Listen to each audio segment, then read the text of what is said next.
교회를 오래 다녔는데 어떤 분이 그래요. 교회를 오래 다녔고 성경도 많이 알고 직분도 갖고 있고, 그런데 정직하게 자기 마음을 들여다보면 하나님과 자기의 거리는 한없이 멀대요.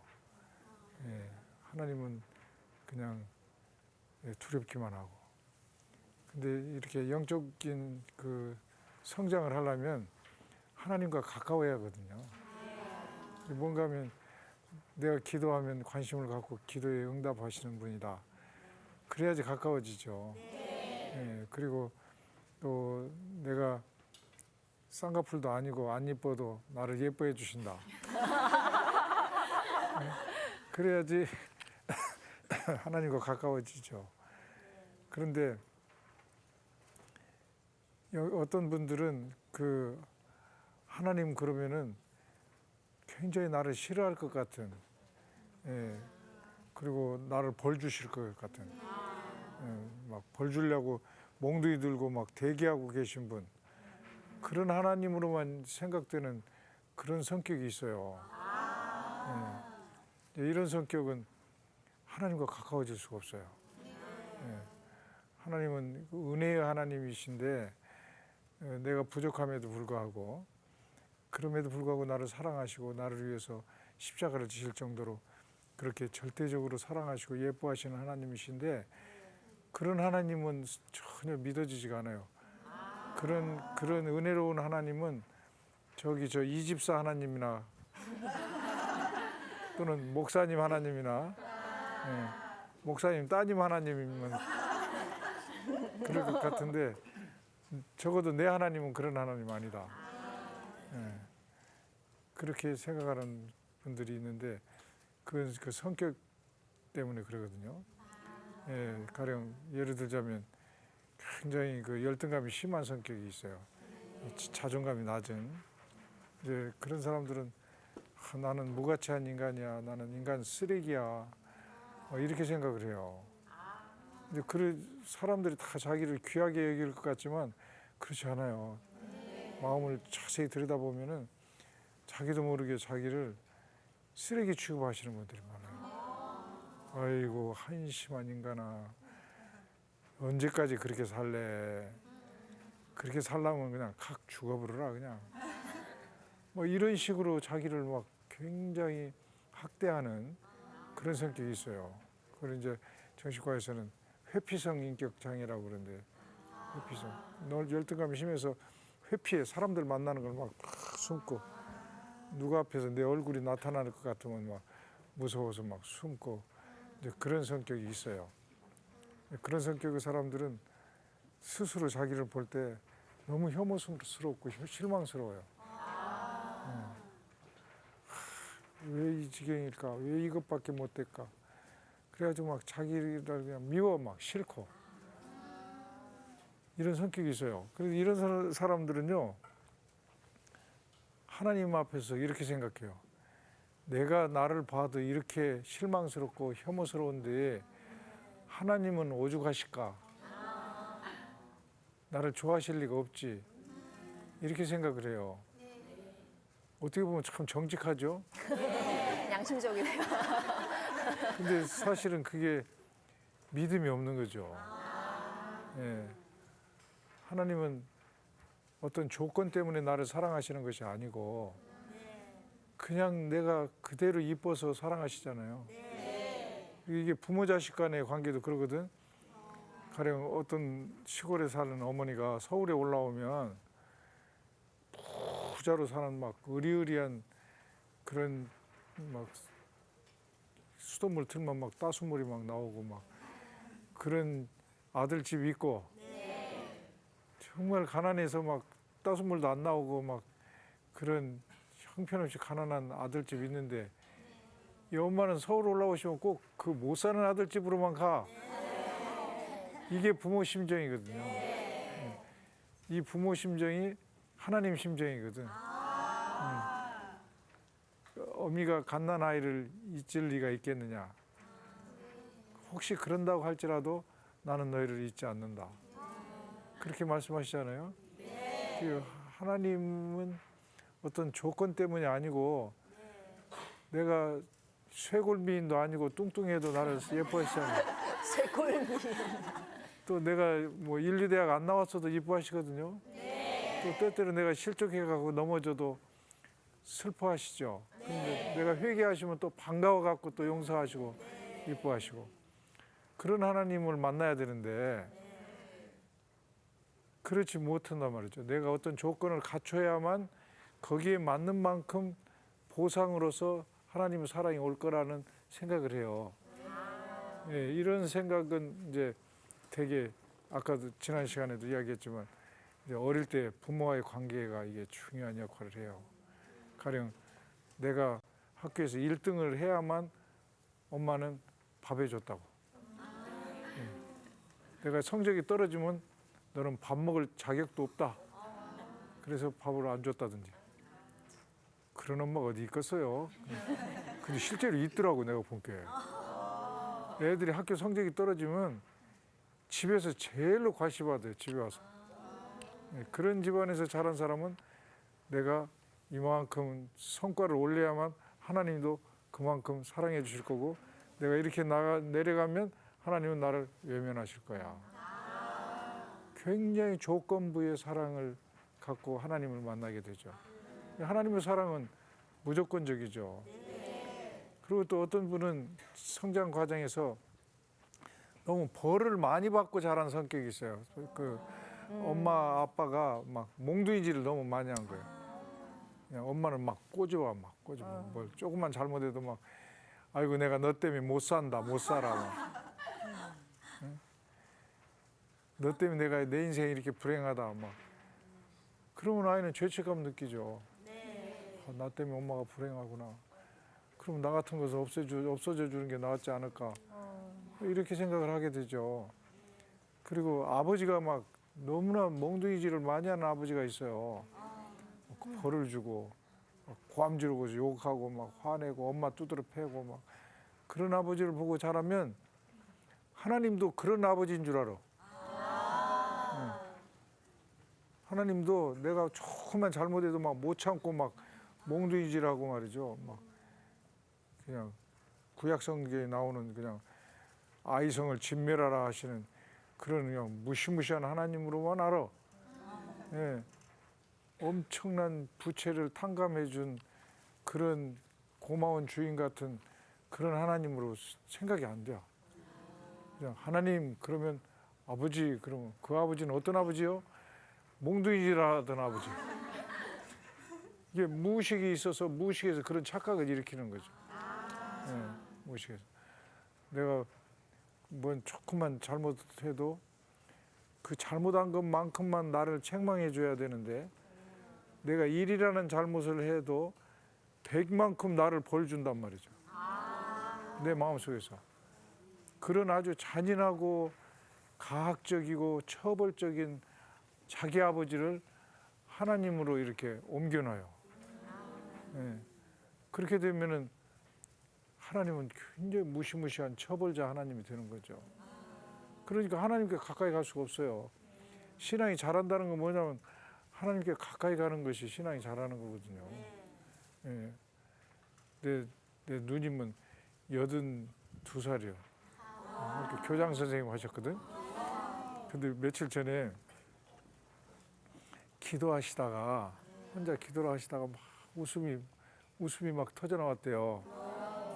왜 그랬냐면 하나님이 나를 너무너무 예뻐하신다는 것 때문에.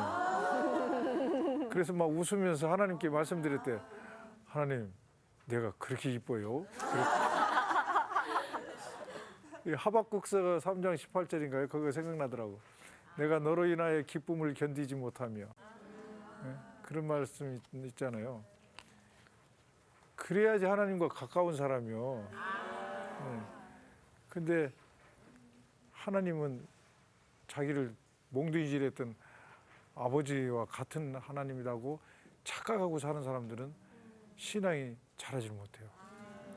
10년, 20년 믿어도 입만 열면 성경 말씀이 줄줄 나와. 그래도 마음속에서의 하나님은 한없이 먼 곳에 계시거나 무시무시한 얼굴을 하고 벌 줄 준비만 하고 계신 그런 하나님으로 느끼게 된단 말이죠. 예. 이게 그 유년기 때 어떤 아버지 어머니를 경험했느냐는 것이 아주 중요한 신앙 성장의 방해 요소가 되더라고요. 내가 보니까. 근데 상담을 해보면은요, 어릴 때 아버지 사랑을 많이 받고 자란 분이 있었어요. 그 여자분이신데, 근데 하나님과의 사이도 그렇게 좋더라고. 내가 놀랐어요. 그러니까 이분은 하나님께 뭘 달라고 요구해 본 일이 없대요. 기도 시간이 대개는 기도 시간에 하나님 이것 주세요, 저것 주세요, 주세요 시간이잖아요. 주세요 시간. 근데 그냥 주세요가 아니라 그냥 하나님과 같이 있는 시간이 기도 시간인데. 예. 그래서 자세히 이제 이렇게 보니까 이분의 아버지가 그랬어요. 딸이 뭘 달라고 하기 전에 다 만족시켜줘 그래. 예. 그렇게 딸을 예뻐하고 사랑하셔가지고 이분의 마음속에는 그 하나님과의 아버지와의 그 경험이 그대로 있기 때문에 하나님 성경에 보여주는 하나님의 무조건적인 사랑이 그냥 이해가 되는 거예요. 예. 그러니까 그렇게 하나님과 관계가 좋더라고. 다 성격 때문이다. 예, 성격 때문에. 성격이 하나님과 가까워지고 친밀한 관계를 가지는 사람은 인간관계에서도 친밀한 관계를 잘 유지하는 사람이에요. 예, 그런 사람은 신앙적으로도 하나님과의 친밀한 관계를 유지할 수 있어요. 친밀한 관계를 잘 못 맺는 성격은 하나님과의 관계가 친밀해지지 못해요.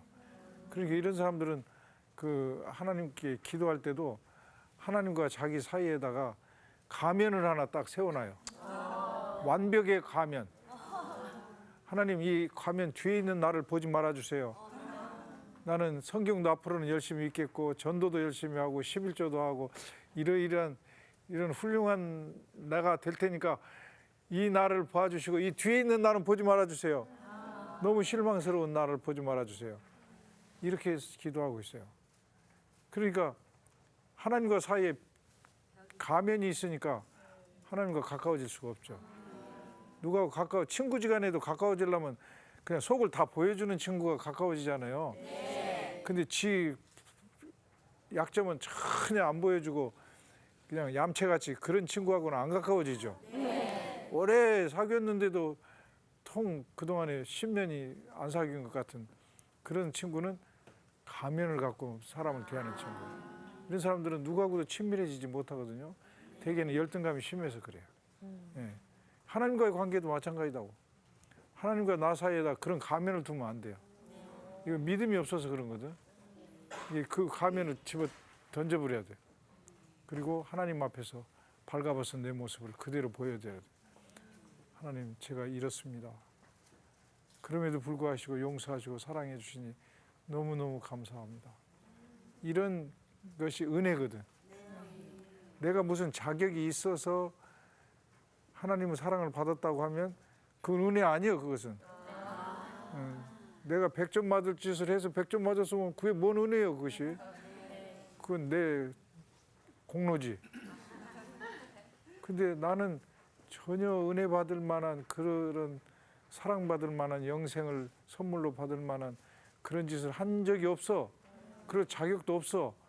그럼에도 불구하고 나를 사랑하신다는 거죠. 은혜라는 말의 단어의 그 정의가 그래요. 그 받을 자격이 없는 내가 받은 호의. 예, 그거예요. 그래서 받았거든요. 이렇게 해서 그 은혜를 체험해야만 신앙이 성장할 수가 있어요. 이 은혜를 체험하지 못한 사람은 아무리 교회 오래 다녀도 신앙 성장을 못 한다고. 예. 그러니까 성격하고 신앙 성장하고 아주 굉장히 관계가 많아요. 또 성격적으로 그 의심을 많이 하는 편집 성격이라는 성격이 있어요. 이런 성격은 계속해서 의심이 마음에서 일어나요. 예. 그러니까 누가 전도를 하잖아요. 그러면 여러분 전도해 보신 분들 경험이 있을 거예요. 전도하면 자꾸 꼬투리 잡고 의심해 또 의심해. 의심만 자꾸 꼬리를 물고 나오는 결국은 못 믿는 그게 편집 성격이 그래요. 예. 그런 성격은 왜 그런 성격이 들으냐면 어릴 때 엄마를 못 믿어서 그래요. 예. 애들이 막 태어나면은 엄마를 믿어요. 내가 추우면 따뜻하게 해줄 것이다. 내가 배고프면 먹여줄 것이다. 내가 필요할 때 언제든지 눈을 돌리면 엄마는 여기 내 곁에 계실 것이다. 예, 이런 엄마를 믿어요, 애들은. 그런 신뢰를 갖고 태어나요. 그런데 배고픈데 아무리 울어도 엄마가 안 나타나. 그럴 때 애는 mistrust, 불신이 생겨요. 그때부터 의심이 생겨요. 애가 불안해져요. 불안한 아이들은요, 자꾸 주변을 의심하게 돼요. 그러잖아요. 여러분들도 밤길 혼자 가면은 불안하니까 막 여기서 못 나타나나 저기서 나쁜 놈 나타나나 막 의심하게 되죠.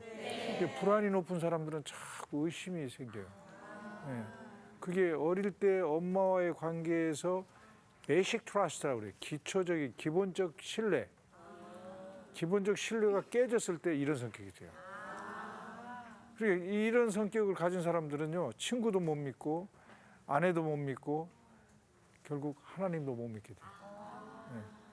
하나님에 대해서도 자꾸 의심을 해요. 예. 사랑할 리가 없어. 예. 그럴 리가 없어. 이렇게 자꾸 의심하는 것이 편집 성격이거든요. 그런데 이런 성격적인 문제가 이렇게 하나님과의 관계를 자꾸 띄워놓고 파괴시키는데 이거를 그럼 이제 어떻게 치료할 수 있냐? 이 성격적인 문제를. 이게 이제 숙제거든요. 근데 성격은 아는 만큼 치료가 돼요. 자기 성격에 대해서. 왜냐하면 자기 성격을 자기도 모르고 사는 사람들이 많아요. 예. 아, 나는 자꾸 이렇게 마음이 불안해. 이게 내 성격이야. 여기까지는 아는데 그 밑에서 어떤 과정이 있어서 이렇게 됐는가까지는 몰라. 예. 그 과정까지를 이해를 하면은 굉장히 자유로워지거든요. 예. 과정까지를 이해하면. 어떤 분이요. 인류 레스토랑에 갔어요. 인류 레스토랑에 가서 막 초호합한 레스토랑에 갔는데 웨이터가 딱 주문을 받으러 왔어. 근데 웨이터가 막 제복을 입고 별로도 멋지게 하고 나타났어. 그러니까 갑자기 막 기가 팍 죽었어요. 웨이터가 막 상점 같고 자기는 종 같아. 근데 실제는 이분이 그런 분이 아니거든. 굉장히 사회적인 지위가 있는 분이거든. 근데 성격상 나는 항상 부족한 사람이야 이 생각을 하고 있어. 그런데 그런 그 자리에 가니까 자기가 굉장히 초라하게 느껴졌다. 예. 그랬는데 굉장히 그 자존심이 상했어요. 예. 그리고 옆에 보니까 막 다른 손님들은 막 다 굉장한 분들 같이 보여. 근데 그 사람들에 비해서 나는 너무너무 초라하게 보이는 거예요. 현실적으로는 그럴 이유가 전혀 없는데 혼자 그렇게 생각하는 거죠. 예. 그래갖고 막 굉장히 마음이 괴로웠어요. 아, 내가 왜 이렇게 사나. 그래서 이게 그 성격 때문이거든요. 예. 나는 부족해 이런 성격 때문에. 그랬는데 정신 분석을 통해서 자기가 이렇게 되는 이유를 알게 됐어요. 예. 그냥 추상적으로 알았는데 정신 분석을 하게 되면 이제 무의식이 다 드러나니까 이게 이제 좀 더 구체적으로 이해를 하게 되고 치료가 일어났어요. 한 2년 동안 걸렸어요. 어느 날 이제 그 레스토랑에 또 갔어요. 거기 갔다가 와갖고 하는 이야기가 정말 재밌더라고. 가서 이렇게 앉아 있으니까 웨이터가 또 탁 하고 탁 나타났어. 근데 이번에는 그냥 웨이터들에 상전 아니야. 그냥 웨이터들에. 그래서 막 조크를 하면서 주문을 했대요. 그리고 옆에 이렇게 보니까 다른 손님들도 그냥 손님들이래. 더 이상 VIP가 아니야. 또 이 자리는 내 자리고 나도 여기 올 만한 사람이고.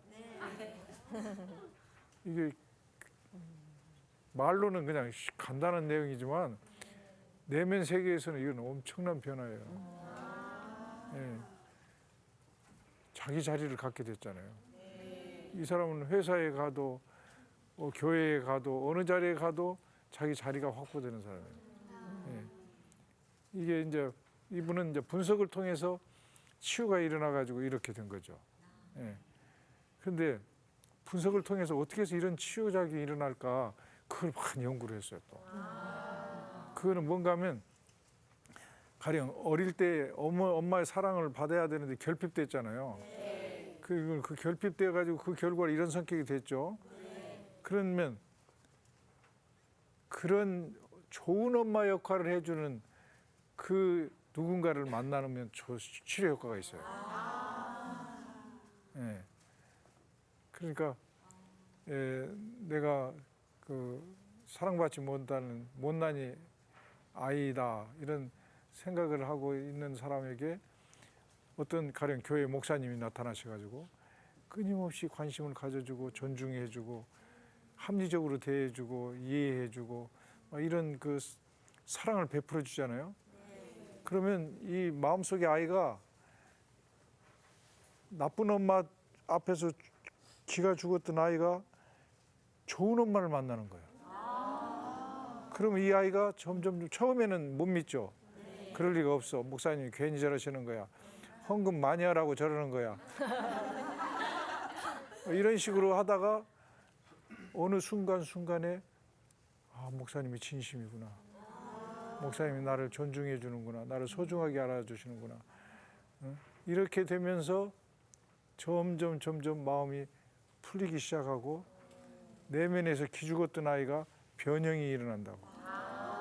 이것을 트랜스포메이션, 변형이라고 그래요. 내적인 변화가 일어나는 거예요. 심리적 변화라고 그래요. psychic change. 예, 심리적 변화. 이 심리적 변화가 일어나면 그것이 아까 그런 레스토랑에서 더 이상 상전으로 안 보이고 그냥 그 사람으로 보이듯이 내 자리가 확보가 되듯이 이런 대인 관계에서 변화가 일어나고 이제 아내하고도 더 이상 거리를 두지 않고 가까워질 수 있게 되고 이렇게 되면 하나님과의 관계도 회복이 된다고 말이죠. 하나님도 나를 우리 목사님이 저러시는 것처럼 하나님도 나를 존중하고 사랑해 주시는구나 이렇게 된다고. 이게 이제 그 신앙 성장과 관련된 내적 변화라고 볼 수가 있죠. 이해가 됐어요? 네. 여러분의 마음속에 신앙이 성장하지 않는 것 때문에 괴로우신 분들은 생각해야 돼요. 내가 성경을 많이 안 읽어서 그랬다고만 생각했거든. 이제 그쪽으로만 보지 말고 그 자체 가지만 말고 내 성격적인 문제가 하나님 앞에서 나를 공개하지 못하고 있었구나. 하나님을 내가 내 아버지하고 착각하고 있었구나. 우리 엄마하고 하나님을 착각하고 있었구나. 이것을 알고 이제 그 벽을 헐물어버려야죠. 그리고 하나님 앞에서 그대로 정직한 나를 드러내고 그럼에도 불구하고 사랑해 주시는 하나님을 경험하는 것이 은혜예요. 그 은혜 체험을 하면 신앙이 막 급속도로 성장한다. 이해가 됐죠? 네. 그래요. 그래서 하나님과 가까운 여러분들이 되시기를 바랍니다. 감사합니다. 네, 감사합니다.